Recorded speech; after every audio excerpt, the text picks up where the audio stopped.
Bien, gracias por permanecer con nosotros. Hoy hemos querido no solamente bastarnos con las informaciones y con los enfoques en el plano internacional de Freddy Sandoval, sino que quisimos ir un poco más.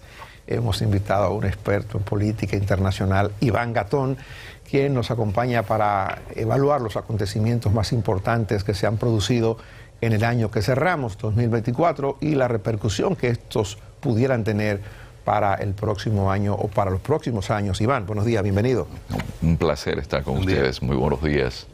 Pues mire, creo que interesante, Freddy es nuestro editor internacional, pero tratándose de lo que se trata, hoy estamos hablando de un resumen de acontecimientos importantes, quisimos un poco profundizar más. Y le pregunto, así, ¿cuáles son esos acontecimientos que se han producido y cuál es la repercusión que pudieran tener a futuro? ¿Por dónde se puede comenzar?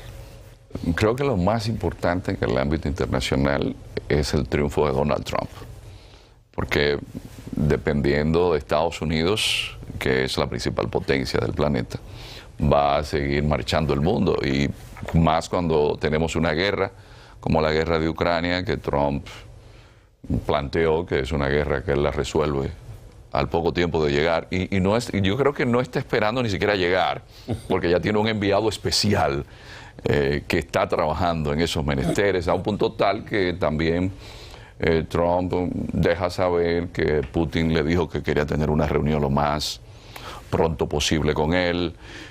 Creo que lo de Trump lo cambia todo, porque ahí también está el panorama de Medio Oriente, es decir, la situación de Netanyahu. Pero perdón, lo de Trump pudiera cambiarlo todo, pero hay un fortalecimiento, un endurecimiento de la visión de la Unión Europea sobre la guerra de Rusia y Ucrania, que pudiera un poco también entorpecer los planes de Trump. Pero la Unión Europea es un objeto político no identificado en términos de relaciones internacionales. Es un grupo que tiene por un lado a Viktor Orbán, usted sabe. Hay por otro lado una incidencia muy grande de la ultraderecha que está ganando espacio.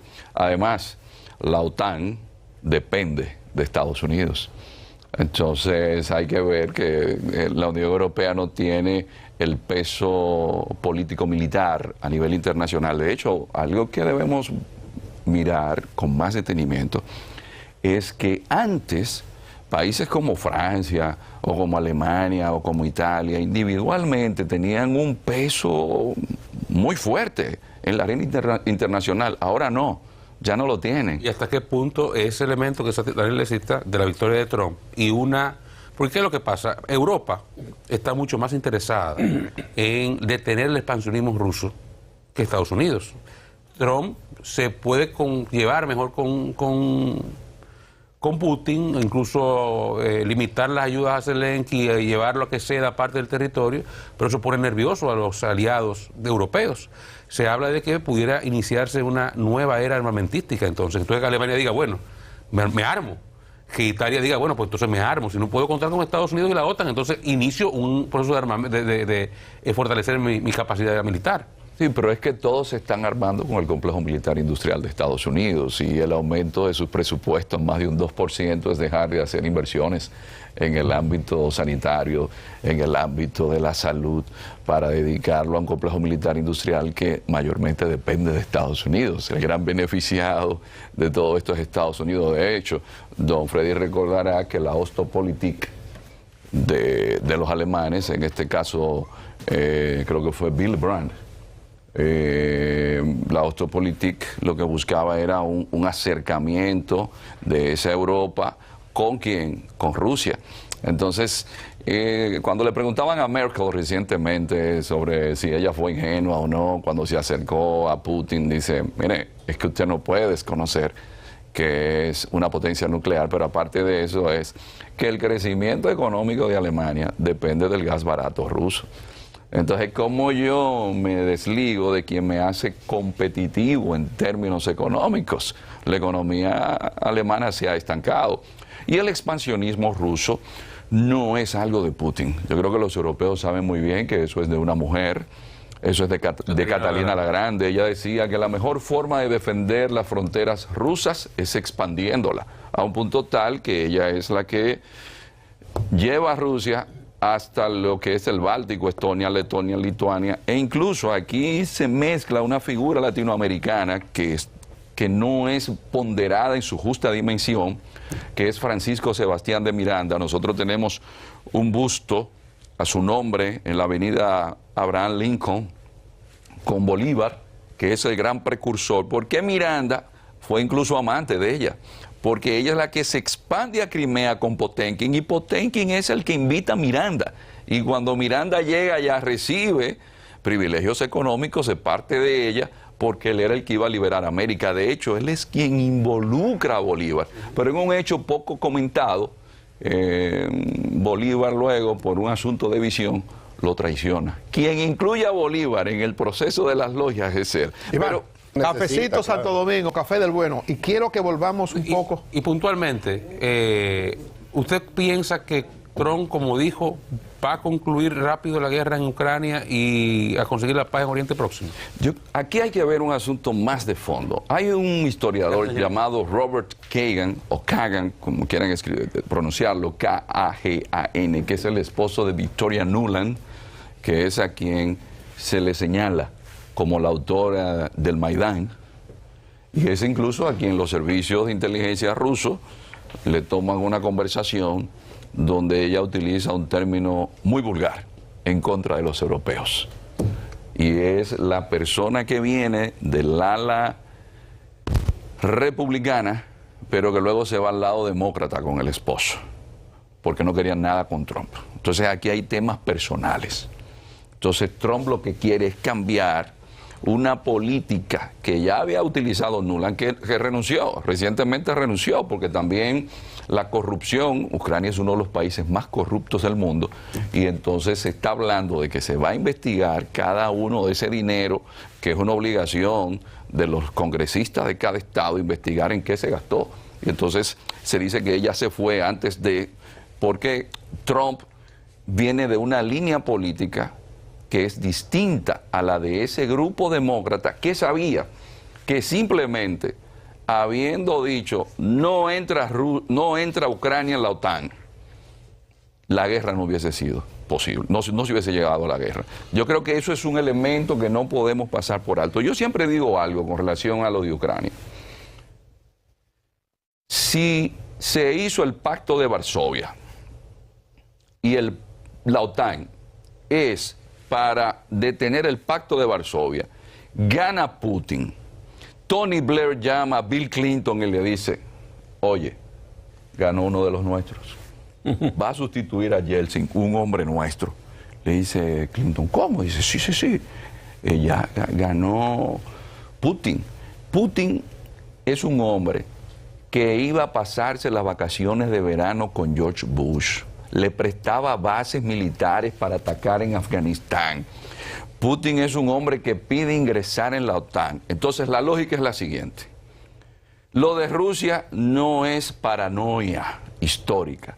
Es que siempre la han invadido, desde los mongoles y pasando por los franceses, Napoleón, hasta ayer que le invadieron los alemanes.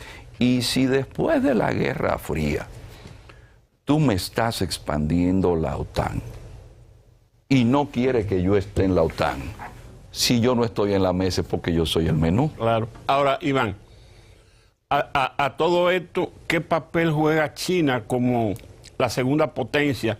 Sin embargo, la mayoría de los analistas hablan de Estados Unidos y de Rusia. Que sucede es lo siguiente. Aquí, y de nuevo Trump, en una visión más kissingeriana. ¿Qué hace Trump? El general que Trump envía, lo primero que alerta es, oigan, han cometido un error, ustedes han unido a China con Rusia. La teoría geopolítica del Heartland, o la región cardial, porque aquí no podemos olvidar que la geografía manda. Sí. Porque la geopolítica es para qué. Yo necesito el canal de Panamá, el canal del Suez, porque son vías de acceso que me ahorran tiempo. Yo necesito la zona de Medio Oriente porque es la zona donde se produce el petróleo más barato. Y yo voy a olvidar que la geografía de una Rusia de 17 millones de kilómetros cuadrados, con la mayor reserva de gas natural, la tercera mayor reserva de petróleo, la mayor reserva de árboles del planeta. Por encima Unida, perdón, por encima de Brasil. por encima del Amazonas. ¿El Amazonas? Sí, por encima. Rusia tiene 11 usos horarios. Yo le digo a la gente, usted sale de Santo Domingo y usted llega más rápido a Moscú que de Moscú a Vladivostok. Son 17 millones de kilómetros cuadrados. Kissinger decía, igual que Halford John Mackinder, oiga, si Rusia y China están unidas, usted tiene el Heartland. El que tiene la región cardial tiene la isla mundo, y el que tiene la isla mundo domina el planeta. Sí. En la historia de las relaciones internacionales, desde Ramsés II y Hattusil III, nunca se habían reunido en más de 42 ocasiones dos jefes de estados. E incluso llegar a decir, esta unión es para nosotros cambiar el mundo. ¿Por qué ustedes creen que en plena Guerra Fría, Nixon, un hombre de derecha, visita Pekín? Porque tengo que mantener dividido y tengo que mantener dividido a Rusia. Él decía, Moscú debe estar más cerca de Washington que de Pekín, y Pekín más cerca de Washington que de Moscú. La administración Obama logró eso. Victoria Nuland y ese grupo lograron eso. ¿Qué pasa con China, que no es considerada en la dimensión de una potencia en todo ese ámbito que uno diría militar? China tiene un problema. China tiene muchos habitantes, pero ¿y cómo produzco comida para tanta gente? Cuando uno habla de China, lo primero que uno debe tomar en consideración, y eso es fundamental, y un país que tiene 1.300 millones de personas, yo puedo evaluarlo igual que un país grande es Turquía, que tiene 80 millones, un país grande es Egipto, que tiene 90 millones, pero cuando un país tiene esa cantidad de millones de personas, ¿cómo yo produzco comida? Agua. Todo eso lo necesita China, pero ¿quién se lo da ahora? Yo necesito petróleo, ¿quién se lo da ahora? Rusia. Sí. Rusia es como una especie de almacén. Entonces, ese problema, yo siempre digo, China es un imperio, pero tiene pies de barro.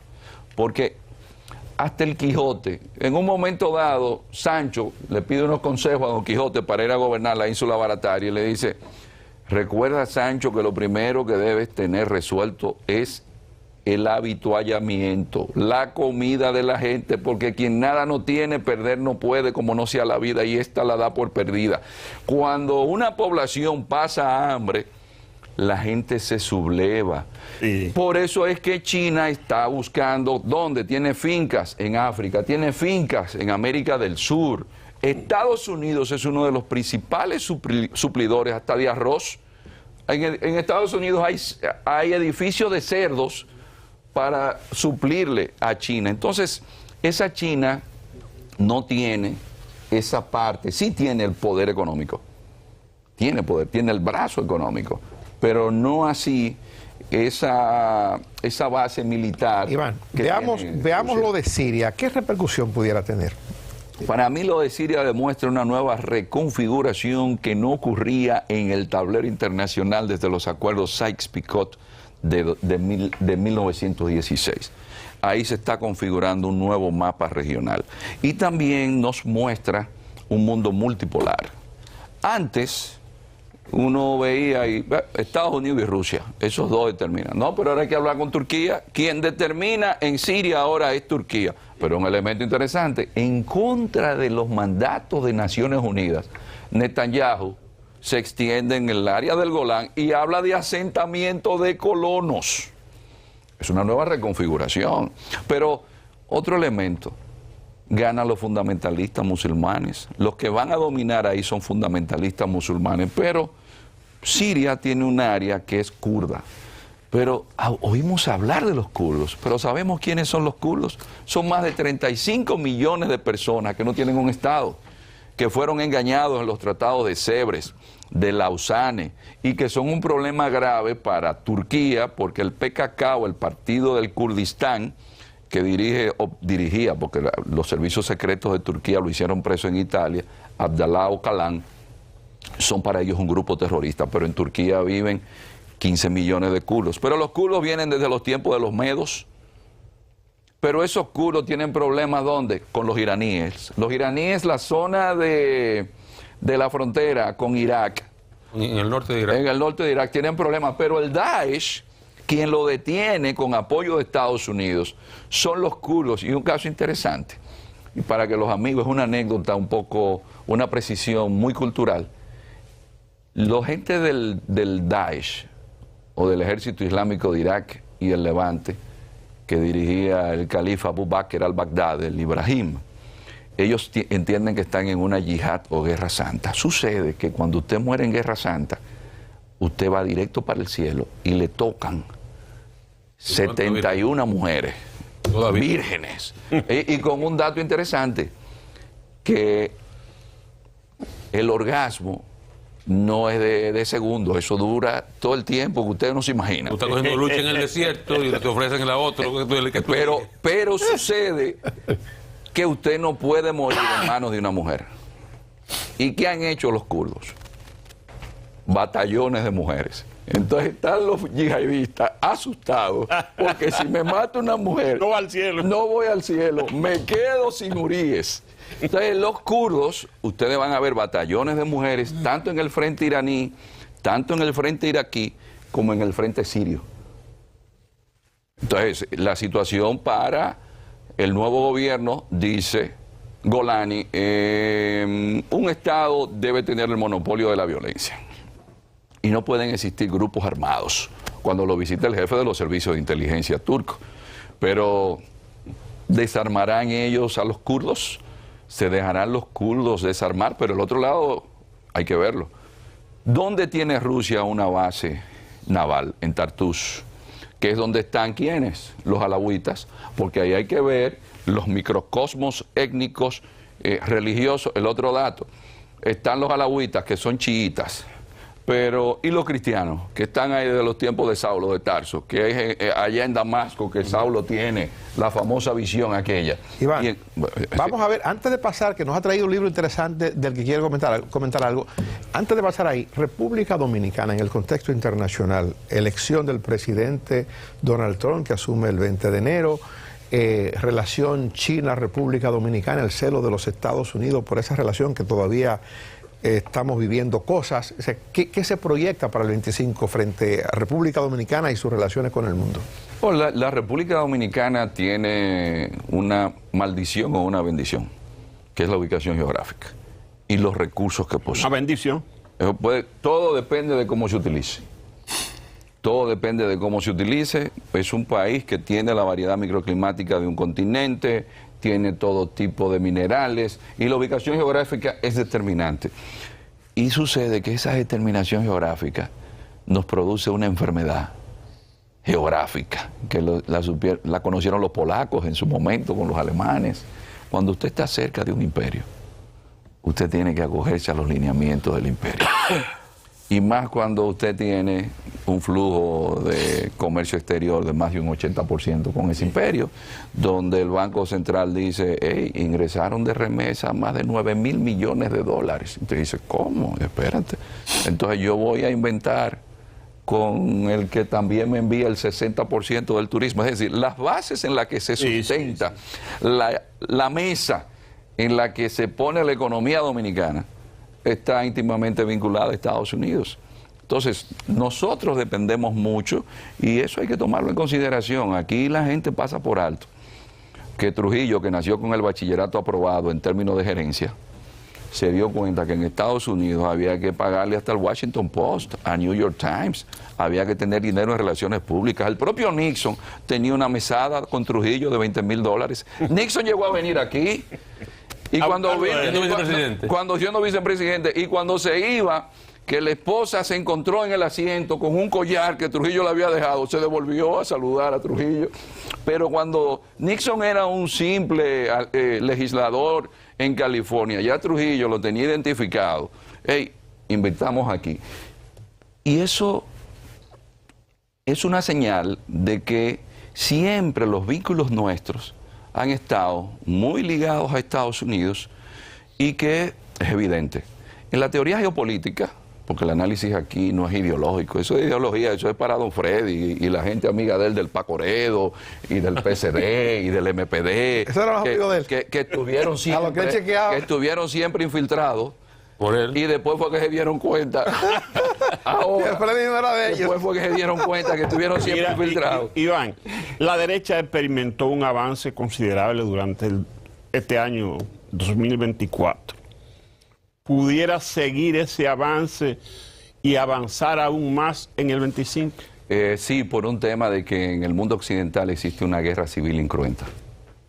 Hay un tema de base civilizatoria. La ultraderecha cultural, sería. Es un tema cultural. Los occidentales estamos siendo vegetarianos en un mundo de carnívoros, entonces decimos, no, el cristianismo a un lado, pero el Islam le sigue creciendo en su interior. Entonces Europa tiene zonas que están aplicando la Sharia.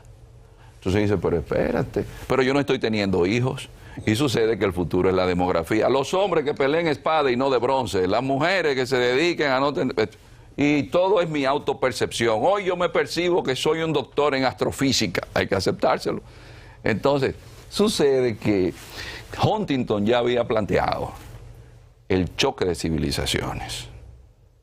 ¿Y qué sucede con el choque de civilizaciones? Que los musulmanes, en medio de todo esto, siguen creciendo, los muchachos siguen memorizando el Corán, pero en el mundo occidental, los muchachos nuestros, en Estados Unidos, 150 muertos diarios por sobredosis de fentanilo.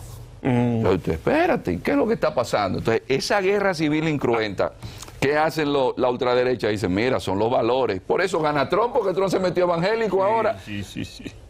Iván, Pero antes de que vaya a esos temas del libro y ese tema de geopolítica. Vox Occidental. Haití, la situación de Haití, ¿cómo has visto la evolución en este año que concluye y qué tú esperas o proyectas que pueda suceder el año próximo?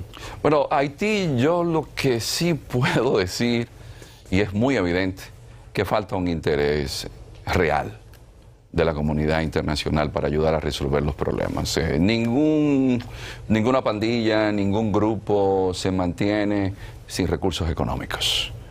Y si la propia élite estuvo involucrada en la muerte de Moïse, usted lo que puede hacer, póngale sanciones. El día que los hijos de esa gente no puedan ir a una universidad en Estados Unidos y no puedan seguir viajando, usted verá que se pondrán de acuerdo para no tener a Haití sumergido en un caos, que yo siempre digo, y es lo más peligroso. Si en un país su élite política y económica no le permite a más del 60% de su población tener una simple acta de nacimiento, ¿qué futuro hay en ese país? ¿Prevés un cambio de la comunidad internacional hacia Haití? Porque con Trump ahora está más difícil. Sí, pero yo no veo como mucho interés en que se resuelva, porque Haití no es tan importante para la agenda internacional, y eso lo ha demostrado, con el tiempo se ha visto, no es tan importante. Haití no es Israel, no es Siria. Pocos casos le hace. De Ucrania. Eso es así. Sí. Iván, vamos a esta parte. Ha traído aquí Geohispanidad, la potencia hispana en el nuevo orden geopolítico, de Pedro Baños, y nos decía fuera de cámara sobre el Vox Occidental. ¿Qué es eso? ¿Qué es lo que plantea? Es parte del trabajo que se publica en esta obra, ¿no? Este es un libro del coronel Pedro Baños, donde hay varios autores geopolíticos de América Latina, de Hispanoamérica, y hay un ensayo nuestro que el coronel ha tenido la gentileza de incluirnos, y donde mi planteamiento es que estamos en un mundo post-occidental. Después de 500 años de hegemonía del mundo occidental, nos encontramos en un mundo que se movió al Pacífico, donde la mayor población no solamente está en el Pacífico, sino económicamente está en el Pacífico. Y esto ya lo planteaba la administración Obama. Obama decía que tenemos que pivotar al Asia, cuando Hillary Clinton era la secretaria de Estado. Entonces yo lo que hago es que, en base a más de 15 años de investigación, hago un planteamiento de que esa modernidad incluso empieza en Santo Domingo. Yo pongo el enclave ahí. La mayor densidad histórica de la modernidad empieza aquí, con todo lo que fue el establecimiento de las instituciones europeas aquí, que no lo hemos aprovechado históricamente. Eso no lo hemos aprovechado. Desde aquí, la Real Audiencia nuestra mandaba en México y mandaba, que se llamaba Nueva España, mandaba en la Florida. Estados Unidos se descubre desde aquí. Y la gente no sabe que la casa de Ponce de León, usted puede ir visitarla y tiene un área bellísima, pero todo el mundo va a la Florida, a San Agustín, y ve que se habla de Ponce de León, pero la casa de Ponce de León está ahí al lado de Higüey, pero la gente no la conoce. Entonces yo lo que hago es un planteamiento para que se conozca el país también en términos históricos, que digan, bueno, si yo voy a Santo Domingo, yo estoy visitando donde está la ciudad más antigua de la modernidad. Entonces de ahí hago un recorrido hasta llegar a la franja, a la ruta de la seda, y haciendo un planteamiento en el orden geopolítico de lo que estamos viviendo, que es un cambio de época. Bueno. ¿Cómo se nota? O sea, ¿cómo verlo? Se nota en lo siguiente: población. Por ejemplo, Europa era el 25% de la población mundial a principios del siglo XX, hoy es un 7%. Se nota económicamente. Vietnam le aporta al PIB mundial, según el Fondo Monetario Internacional, lo mismo que le aporta Francia. Wow. India le aporta al PIB mundial más de un 8%. Su antigua metrópolis, que era Inglaterra, apenas está aportando un 1.5%. Eso es una demostración de un mundo post-occidental. Gracias, muchas gracias por acompañarnos. Un placer interesante. Un placer tenerte. Así es que ya ampliaremos estos temas en el nuevo año. Tendremos tiempo y espacio como para profundizar sobre estos asuntos. Vamos a publicidad. Regresamos en breve.